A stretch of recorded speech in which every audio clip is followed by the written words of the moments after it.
right, so I went in, I put the blazer on, so you can see how it changes it all the way to a more professional look when you put on just a blazer, switching from a shirt to a blazer. That's real easy, right? So if you're out there and you're trying to figure out how to go into the workplace and you're not really sure what to do, you can always wear real crisp jeans. Make sure your jeans are ironed when you go in. Don't wear wrinkled jeans to work. I've seen people come in, look like they just rolled out of the bed. But especially if you look like this, you know, we really have to take it up a notch. So I iron everything.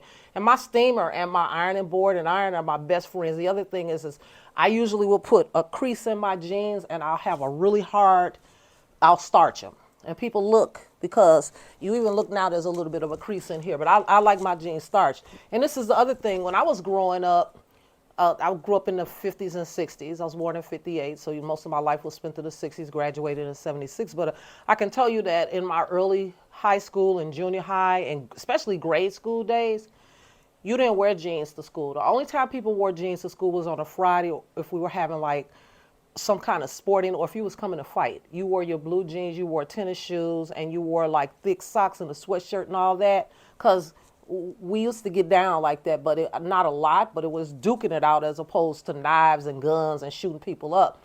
The other thing is that there was this class thing around jeans. If you wore jeans, you were considered low, really poor, right? Very few people wore blue jeans when I was growing up. And then the other thing was tennis shoes. If people wore tennis shoes and they weren't Converse, if you got kids, they would gun you. Like really talk about you a lot, but it was Converse. You couldn't get the ones that slip and slide. You had to get the ones with the star on the side, right? And Kids was the other ones. And so PF Flyers, jump high, fly higher, PF Flyer. So if you go back and you do a little bit of history on some of the commercials, it took me you'll see why it took me a while to even wear blue jeans. I remember when I was working for Time Warner Cable. I started with them in like 2005, and I worked with them up until 2016, right? When I first went in and they told me that I had to wear blue jeans, I didn't own blue jeans. And, you know, people didn't believe me. So there was a couple of girls that came over to the house because they didn't believe me when I said, I don't own jeans. I don't wear jeans, because I had worked in insurance.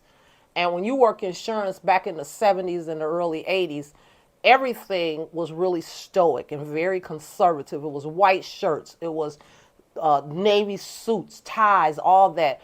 And women, we wore pantyhose. I mean, really, hosiery every day. I remember every day, like mad as hell sometimes, because then the drawer come out and tear up your $4 pair of pantyhose. You got to run over to the store, and there was a mall across the street from the Blue Cross Blue Shield where I worked at that time was what, 79 to 84, something like that, or 81 to 84. I worked there. But you couldn't wear jeans to work, okay? That wasn't none of that. Like Nipsey would say, none of this. So it's kind of nice now, but it has gotten out of hand, because I can tell you that when I go to a store now, I remember when I worked at Marshall Fields, we had to wear dresses at Marshall Fields, Gimbel's, and Boston Store, and Sears, and Penny's. You didn't have to wear a dress, but you could wear slacks, but it had to have a jacket with it. I went to the store a couple of weeks ago, and I couldn't tell who the clerk was, because everybody in there had on a crop shirt, bellies out, all that. I was like, who the hell is working, right? I was dressed more professional than all the people in the store, and I was dressed down. Does that give you a clue? All right. So again, I threw this blazer on. This blazer was from Loft. I caught it one night on sale. $200 blazer, $54. Again, I like Fashion Nova's jeans too, because their jeans, if I buy a 9 in Fashion Nova jeans, I don't even have to worry, they're going to fit. They're going to fit. And even the ones that, if they only have a little bit of stretch in them, then I might go up to 11. But all of my jeans from them are pretty much either, these I think are a 9. They fit, you know. And I like them because, again, I can get down and get back up, right? That's the thing, right? You didn't think 65-year-old people can get down and get up, get down and get up, you know, all of that kind of stuff, right? You ain't think we could do that. Well, anyway, that was a sidebar, right? I will see you in the next video. Don't forget, you on the Voices Randomness channel. I'm Eldridge, Miss L to all my friends. And if you joined me tonight, you're a friend now. So you might as well subscribe to the channel. You might as well come back and watch, okay? I'll see you in the next video. Have a good one.